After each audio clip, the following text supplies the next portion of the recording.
For every opinion or belief someone may hold, there will be another party who just as strongly oppose that idea. Both sides usually claim to sit with the best arguments, the real facts, and the correct worldview, and ironically, both sides regard the other as being indoctrinated, blind to the obvious and outright stupid. Most people only expose themselves to information that matches their own worldview. It is uncomfortable to do otherwise. Still, we would like to give you some surprising information about Islam. We also urge you to look further than only mainstream media, and if you can find the time for it, read the Qur'an yourself. To get you started, we'd like to present you 3 things you probably did not know about Islam. 1. Islam has not been hijacked. That Islam has been hijacked is what non-Muslims naturally assume, because they assume all religions are the same. The reason non-Muslims are so easily confused is that most of us don't realize the difference between the Quran and every other religious book we are familiar with. The Christian Bible is a collection of writings from various authors, written sometimes hundreds of years apart, with parables, advice and dreams, all collected together into one book. Same with the Jewish Torah. Even those of us in the West, who are neither Christians nor Jews, are still familiar enough with these religions to know this much, and therefore we assume the same is true for the Quran.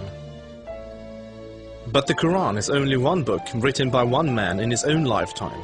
It is meant to be taken literally, and it is not full of symbolism or vague analogies. It is mostly direct commands. Of course, the Quran contains contradictory statements, just like other religious books. But the Quran itself provides the reader with a way to know what to do with the contradictions.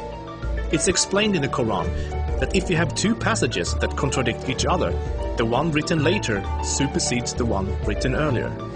Most Westerners are unaware that the peaceful, tolerant passages were written early in Muhammad's prophetic career. According to the Quran, those passages have been abrogated by later, more violent and less tolerant passages. So, when most Westerners hear jihadists quoting violent passages from the Quran, and then peaceful Muslims quoting peaceful passages, they interpret that the way they would if someone was quoting the Bible or the Torah.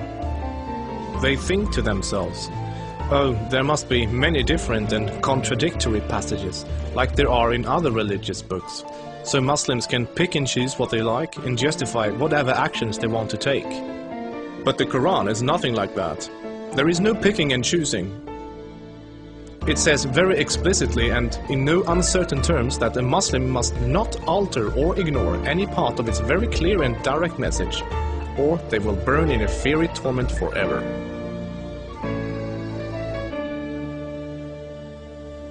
Two. Striving to institute worldwide Sharia law is a religious duty. Many people don't realize how politically oriented Islam is at its core. In fact, Islam is less of a religion than it is a religious ideology. It includes a mandatory and highly specific legal and political plan for the whole society, Sharia. There is no separation between the religious and the political in Islam.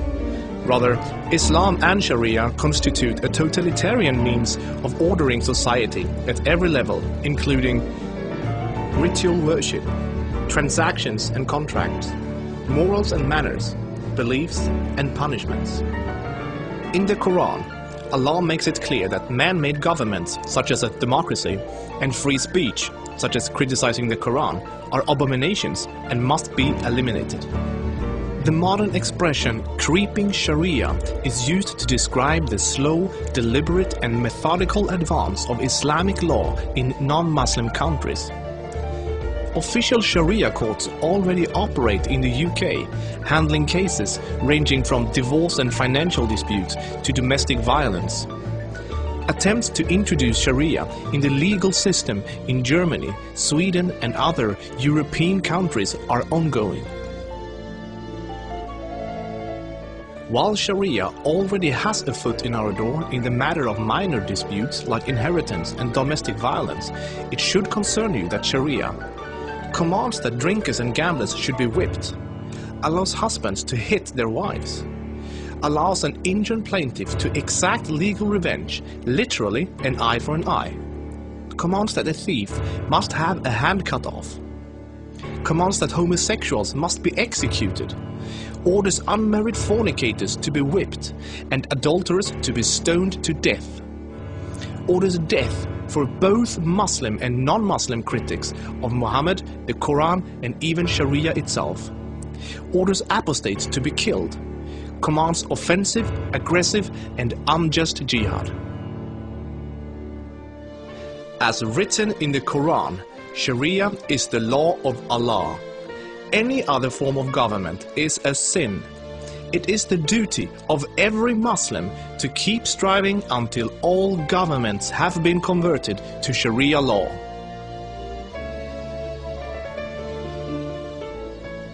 Three, Muslims are allowed to deceive non-Muslims if it helps Islam.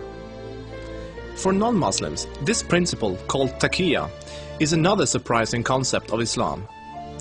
While most other religions speak highly of truthfulness, the Quran instructs Muslims to lie to non-Muslims about their beliefs and their political ambitions to protect and spread Islam.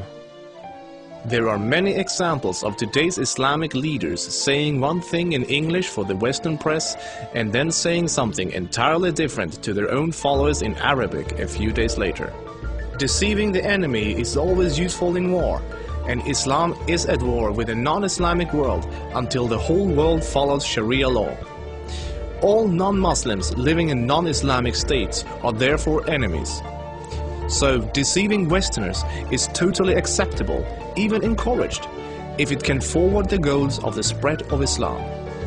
As a recent example, the Islamic American Relief Agency was seemingly raising money for orphans, but in fact giving the money to terrorists. They deceived good-hearted Western infidels into giving money to organizations that were actively killing Western infidels. Do the research yourself, this is not an isolated case. Islam as a religion of peace. Muslim organizations worldwide often declare that Islam is a religion of peace. But what does that really mean? It seems easy for a Muslim to quote a peaceful verse from the early parts of the Quran, while, by following the principle of taqiyya, neglecting to mention the fact that it has been officially abrogated by later, more violent verses. According to the Quran, the world will be at peace only when Islam and Sharia reign in every country, and never until then. This is why every Muslim can truthfully say that Islam is a religion of peace. If any of these points took you by surprise, then there is surely much more you still don't know. This subject will affect you in the near future, so take the chance to inform yourself now before it does.